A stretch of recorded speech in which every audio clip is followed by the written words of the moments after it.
Magandang gabi sa inyong lahat. Okay, sa lahat ng mga may gustong makipagsapalaran dito sa Singapore, mag-PM lang kayo sa akin at para mabigyan ko kayo ng mga more information. Ito yung aming agency dito sa Singapore, legit kami. So, ayan siya. So, domestic helper lang ang aming pinapaalis.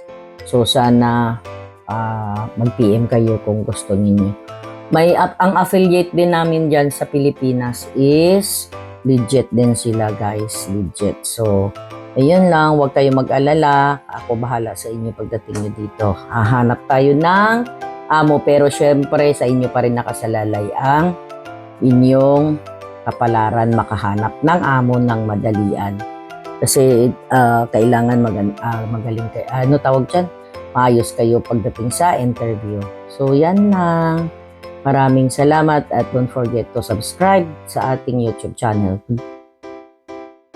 Bye! Thank you so much. Thank you. Bye!